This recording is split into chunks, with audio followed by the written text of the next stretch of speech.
Hello, dear aspirants. Welcome to the Decode UPSC the ARC way. ARC way का मतलब क्या है? Analyze, reflect and question. Ancient times में हमारा जो लर्निंग का मेथड था, हमारा जो सीखने का तरीका था, वो प्राइमरली डिस्कोर्स्ड बेस्ड था, जिसमें सवालों और जवाबों की अहमियत बहुत ज़्यादा थी। आपने मिलिंद पन्हो का नाम सुना होगा, जो एक बुद्धिस्ट टेक्स्ट है। मंक नागसेन और किंग मिलिंद के बीच में जो डिस्कोर्स हुआ था, जो डायलॉग हुआ था, उसको उसमें लिखा गया है, which is a source of knowledge for Buddhist philosophers or followers. Western philosophers में अगर आप देखें तो प्लेटो, सोक्रेटिस, इन लोगों ने अपने आइडियाज़ को भी डिस्कोर्स बेस्ड ही नर्चर किया था। इन्होंने अपने आइडियाज़ को, अपने फिलोसफीज़ को डिस्कोर्स के थ्रू समझाने की कोशिश की थी लोगों को। तो सवाल और जवाबों की अहमियत बहुत ज़माने से चली आ रही है। ये जो फॉर्मेट है एनालाइज, रिफ्लेक्ट और क्वेश्चन का, ये भी इसी पे आधारित है, जिसमें आप किसी टॉपिक को देखते हैं, उसे एनालाइज करते हैं, उसे पढ़ते हैं, समझते हैं, फिर उन पे चिंतन मनन करते हैं। सेकंड स्टेप में आते हैं जिसमें रिफ्लेक्ट अपॉन द आइडियाज़ का फेज़ आता है। आप उसके ऊपर सोचते हैं, उसके रेलेवेंसी को सोचते हैं, प्रेजेंट कॉन्टेक्स्ट में वो क्या रेलेवेंट है, कितना रेलेवेंट है, और आने वाले फ्यूचर में वो कितना रेलेवेंट होने वाला है। इन सब चीज़ों के ऊपर आप सोचते हैं। फिर आता है थर्ड स्टेप, जिसमें आप क्वेश्चन सॉल्व करते हैं या फिर खुद से क्वेश्चंस फॉर्म करने की कोशिश करते हैं। तब आप डायलॉग वाले स्टेज पे आते हैं, क्योंकि आप जब सवाल बनाएंगे तो फिर उसके जवाब ढूंढने की भी कोशिश करेंगे। ठीक है, तो एनालाइज, रिफ्लेक्ट और क्वेश्चन का जो ये फॉर्मेट है, ये बहुत शॉर्ट, सिंपल और सटीक तरीका है जिससे आप अपने किसी भी टॉपिक्स को कंप्लीट कर सकते हैं। इसके पहले वाले वीडियो में मैंने 2 टाइप के वीडियोस प्रोवाइड करने का प्रॉमिस किया था, जिसमें पहला टाइप का वीडियो होगा जो इंपॉर्टेंट टॉपिक्स जिसमें आपको बताए जाएंगे, चाहे वो स्टैटिक पार्ट से हो या फिर करंट अफेयर पार्ट से हो। सेकेंड टाइप के वीडियोस वो होंगे जिसमें आपके पास जो भी दिन अभी बचे हुए हैं प्रीलिम्स से पहले, इनको किस तरह से आप प्लान कर सकते हैं ताकि अपने पोटेंशियल का मैक्सिमम यूटिलाइजेशन कर सकें। ठीक है, तो यूपीएससी जिस तरह से सवाल पूछता है, उसका जो टोन ऑफ लैंग्वेज होता है, उसको समझने के लिए आपको प्रीवियस ईयर क्वेश्चंस की तरफ जाना ही होगा। आप फैक्ट्स को रट के क्वेश्चन सॉल्व नहीं कर सकते हैं। उसके पीछे की आइडिया को वो चेक करता है UPSC. UPSC is not checking how much you know, it is checking how you think with what you know. जो आपके पास नॉलेज बेस है, उसका आप कितने तरीके से इस्तेमाल कर सकते हैं, उन चीज़ों के बारे में आप क्या क्या सोचते हैं। जो लेंस है आपके पास, जो पर्सपेक्टिव है, वो कितना मैच्योर्ड है, इसका टेस्ट करती है यूपीएससी। और उसे समझने के लिए सिर्फ फैक्ट्स को रटना काफ़ी नहीं है। You don't need full knowledge to solve the questions. आपके पास जजमेंट करने का पोटेंशियल होना चाहिए। जो भी आपके पास नॉलेज है, उसके बेसिस पे आप कितना सटीक जजमेंट दे सकते हैं।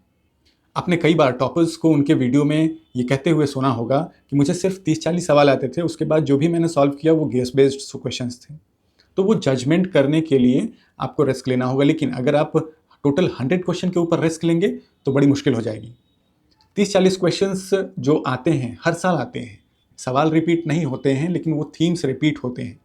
अब वो थीम को आउटलाइन करना काफ़ी ज़रूरी है। इसलिए प्रीवियस ईयर क्वेश्चन की मदद से मैं आपको कुछ टॉपिक्स बताऊंगा जो रेलेवेंट हैं स्टैटिक पार्ट के। वो टॉपिक्स हर साल किसी न किसी रूप में आपको पेपर में देखने को मिलते हैं। अगर उन टॉपिक्स को आप पूरी तरीके से कंप्लीट कर लेंगे, समझ लेंगे, तो बहुत आसानी से आप उन सवालों को पूरा कर सकते हैं। अगर कहीं पे आपको डाउट आए कि फैक्ट वाला सवाल है और कन्फ्यूज़न क्रिएट कर रहा है और सॉल्व नहीं हो रहा है, तो वहाँ लॉजिक अप्लाई करके खुद देखिएगा।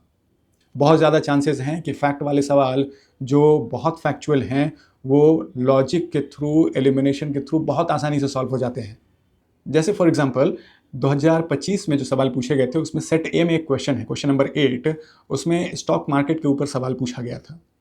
3 स्टेटमेंट्स थे, 2 स्टेटमेंट्स थोड़े फैक्चुअल और कॉम्प्लिकेटेड थे, लेकिन थर्ड स्टेटमेंट ये कह रहा था कि there is no regulatory body in India to warn small investors about options, यानी कि फ्यूचर एंड ऑप्शंस। अब ये पॉसिबिलिटी बिल्कुल है ही नहीं कि इंडिया में कोई ऐसी रेगुलेटरी बॉडी ना हो। तो सिर्फ इस लॉजिक से आप इस सवाल को भी अटेम्प्ट कर सकते हैं। तो यही बात मैं कह रहा हूँ कि नेवर लूज योर लॉजिक। जब आपका लॉजिक सही तरीके से काम करेगा तो आप सही जजमेंट कर पाएंगे, फिर आपको बहुत सारे फैक्ट्स रटने की ज़रूरत नहीं पड़ेगी। तो वो 30-40 सवाल जो आते हैं, जो हर साल पूछे जाते हैं, वो किसी थीम से होते हैं, किसी टॉपिक से होते हैं, डिसाइडेड टॉपिक्स हैं, कुछ सेक्शंस हैं स्टैटिक पार्ट में जहाँ से सवाल रिपीट होते हैं। और उन टॉपिक्स को डिस्कस करने से पहले मैं एक कॉशन आपको देना चाहता हूँ कि कोई भी टॉपिक होता है उसके काफ़ी लेयर्स होते हैं, और यूपीएससी ये चेक कर रहा है कि आपने अपनी तैयारी कितने लेयर्स में की है। क्या सुपरफिशियल है, सिर्फ 1-2 स्टेप ही आप आगे बढ़े हैं, या थोड़ा डीप जाकर उसके बारे में थोड़ी पढ़ाई की है। बिल्कुल रिसर्च वाले लेवल पे नहीं जाना है आपको, लेकिन एक फेयर एनफ डिसेंट नॉलेज आपके पास होना चाहिए सभी डायमेंशंस के, क्योंकि सवाल थीम्स वही रहेंगे, लेकिन सवाल जो पूछे जाएंगे, जो फॉर्म किए जाएंगे, वो अलग अलग डायमेंशंस में हो सकते हैं। आपको जो लिस्ट अभी मैं दिखा रहा हूँ स्क्रीन पे, ये लिस्ट बहुत जेनरिक लिस्ट है, लेकिन 2025 में जो सवाल पूछे गए थे वो इन्हीं लिस्ट से पूछे गए थे। 35-40 सवाल आपको सिर्फ इस लिस्ट को आपने अगर कर लिया तो आसानी से सॉल्व किए जा सकते हैं। अब जो लेयर्स की बात मैं कह रहा हूँ, इसको एक एग्जाम्पल के थ्रू समझने की कोशिश करते हैं। जैसे मान लेते हैं कि किसी लेक्स के बारे में आप पढ़ाई कर रहे हैं, ठीक है, लेक्स टॉपिक चल रहा है वाटर बॉडीज़ में। लेक्स के बारे में आप डेफिनेशन समझ लिए, ऑक्सबो लेक और जो भी टाइप्स ऑफ लेक्स हैं, मीटियोर्स से बनने वाले लेक्स हैं, इनके बारे में आपने पढ़ लिया।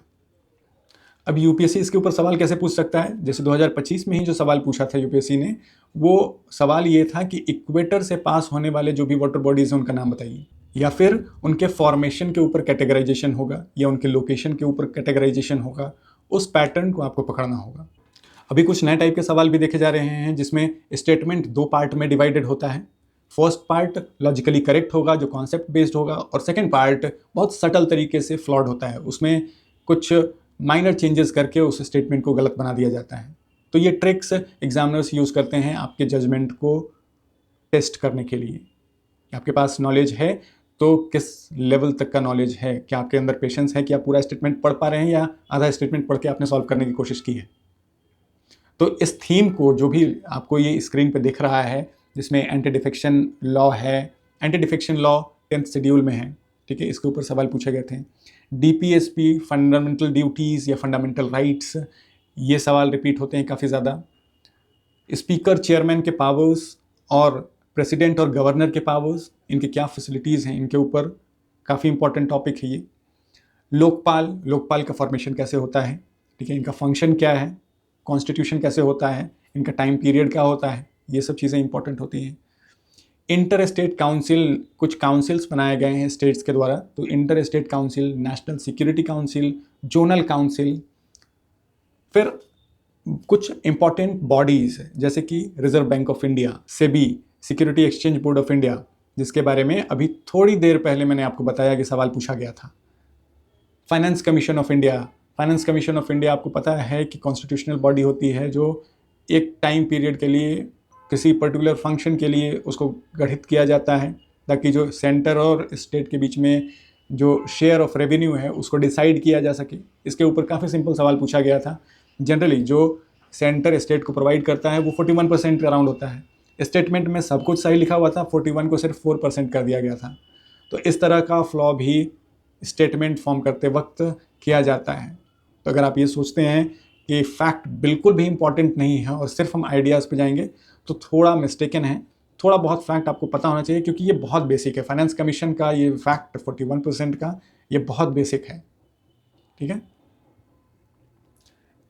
Science and tech, environment, agriculture, ये ऐसा टॉपिक है जो ओवरलैप करता है एक दूसरे के ऊपर। तो बहुत बार ये डिसाइड करना भी मुश्किल हो जाता है कि किस सेक्शन से कितने सवाल आए हैं। तो सबसे इम्पॉर्टेंट जो पिछले साल सवाल पूछे गए थे उसमें critical minerals, semiconductors, lithium ion battery, इसमें ग्रेफाइट, कोबाल्ट, निकेल, लिथियम, ये सारे इंपॉर्टेंट एलिमेंट्स हैं।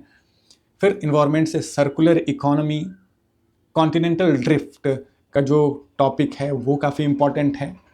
इंटरनेशनल डेट लाइन, जिससे टाइम जोन डिवाइड होता है, उसके ऊपर भी सवाल रिपीट किए जाते हैं। इस बार जो सवाल पूछा गया था वो बहुत अलग टाइप का सवाल था। 2 स्टेटमेंट बेस्ड सवाल थे और कॉम्प्लिकेटेड स्टेटमेंट्स बनाए गए थे, लेकिन अगर उसको शांत दिमाग से पढ़ा जाए तो बहुत आसानी से सॉल्व होने वाले सवाल थे, ठीक है। क्योंकि 2 लोकेशन दिया हुआ था, एक रशिया का दिया था और एक यूएसए का दिया था, और बताना था कि कौन दिन पहले आता है, क्या रसिया में पहला दिन आता है, मंडे आता है, या यूएसए में पहला आता है।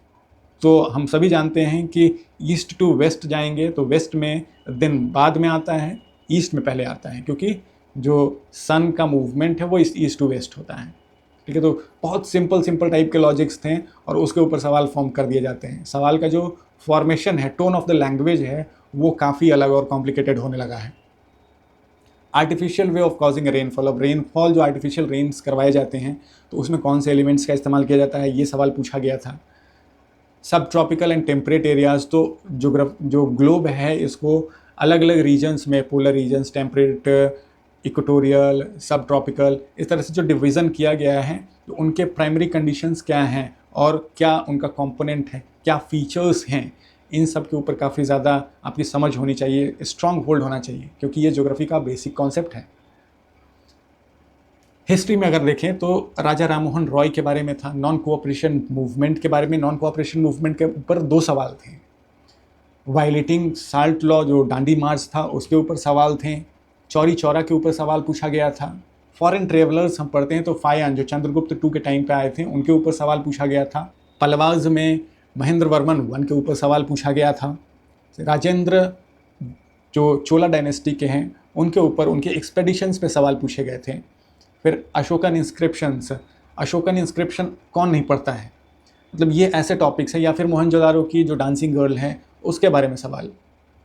हर वो एस्पिरेंट्स, सीरियस हो, नॉन सीरियस हो, कैजुअल प्रिपरेशन कर रहा हो, सिर्फ एग्ज़ाम से पहले पढ़ने वाले एस्पिरेंट्स जो सिर्फ 2 महीने के लिए यूपीएससी एस्पिरेंट्स रहते हैं और बाकी साल कुछ और रहते हैं, इन टॉपिक्स को हर टाइप के एस्पिरेंट्स पढ़ते हैं। और ऐसे मैंने 35 टॉपिक निकाला है। तो 35 टॉपिक तो आप मान के चलिए कि हर इंसान जान रहा है, सिर्फ उसको इंटरप्रेट कैसे करना है इसमें मुश्किल आती है। प्रेशर की वजह से सवाल गलत हो जाते हैं, यहाँ मुश्किल आती है। तो सबसे बड़ा चैलेंज ये है कि अपने नर्व्स को कंट्रोल करना। जो कंट्रोल कर लेगा वही काम तरीके से सही जजमेंट ले पाएगा। कुछ इंटरनेशनल ऑर्गेनाइजेशंस और आईआर वाले सवाल, उसमें इंपॉर्टेंट टॉपिक्स हैं जैसे Asian development bank, Asian infrastructure investment bank, new development bank, international bank for reconstruction and development, इसके ऊपर भी 2 सवाल थे। काफ़ी इंपॉर्टेंट ऑर्गेनाइजेशन है। बिम्स्टेक, ब्रिक्स, या फिर अभी जैसे पिछले साल पेरिस में एआई एक्शन समिट हुआ था, यहाँ इंडिया में इस साल एआई इम्पैक्ट समिट हुआ है। तो ये इस साल के लिए इम्पॉर्टेंट हो जाता है। अब एआई इम्पैक्ट समिट के ऊपर डायरेक्ट सवाल नहीं आए, लेकिन इससे रिलेटेड कुछ टॉपिक्स हैं जो रेलेवेंट हैं इस साल एग्ज़ाम में। मैं आने वाले वीडियो में उसके बारे में डिस्कस करूँगा। अगर इन टॉपिक्स को फुल फ्लेज तरीके से मैं डिस्कस करता चलूँ तो काफ़ी समय लग जाएगा। 30-35 सवाल अगर यूपीएससी लेवल से हम डिस्कस करते हैं, उसके पॉइंटर्स मैं आपको बताने लगूंगा तो वीडियो काफ़ी लंबा होगा। मैं नहीं चाहता हूँ कि आप सिर्फ वीडियोस देखें। ये लिस्ट आपको मिल चुका है, आप इस लिस्ट के ऊपर अपना नोट्स तैयार कर लें। कुछ बेसिक जो थीम्स हैं उसके ऊपर आपका स्ट्रॉन्ग होल्ड होना काफ़ी ज़रूरी है। European Union, World Bank, Organisation for Economic Cooperation and Development OECD, Food and Agriculture Organisation FAO, या फिर INCTC यानी कि International North South Transport Corridor. तो कॉरिडोर्स अभी हॉर्मुज स्ट्रेट काफ़ी न्यूज़ में है, इस साल इंपॉर्टेंट हो सकता है वो। तो इस तरह से मतलब ये सिर्फ 2025 वाले हैं, लेकिन जो थीम्स मैं इससे आइडेंटिफाई कर पा रहा हूँ जो हर एस्पिरेंट पढ़ता है, लेकिन सिर्फ आपको रफ आइडिया होता है इन टॉपिक्स के बारे में। अगर आपका इन टॉपिक्स के ऊपर स्ट्रॉन्ग होल्ड नहीं है तो आप अपने साथ ही नाइंसाफ़ी कर रहे हैं। तो इस तरह की गलती ना हो, इसलिए जो लिस्ट मैं प्रोवाइड कर रहा हूँ एटलीस्ट चेक कर लें कि इनके ऊपर आपके नोट्स प्रिपेयर्ड हैं, आपने फुल कॉन्सेप्ट समझा हुआ है इन टॉपिक्स का। क्योंकि ये सवाल ज़रूर रिपीट नहीं होते हैं, लेकिन थीम्स रिपीट होते हैं, इसमें कोई डाउट नहीं है। और स्टैटिक जो है, स्टैटिक कोई सब्जेक्ट नहीं है। सब्जेक्ट आप पूरे साल पढ़ चुके हैं, हिस्ट्री, ज्योग्राफी, पॉलिटिकल साइंस, ये सब्जेक्ट्स पढ़ चुके हैं। लेकिन स्टैटिक का मतलब होता है कि वो कोर थीम्स हैं उस एग्ज़ाम के लिए।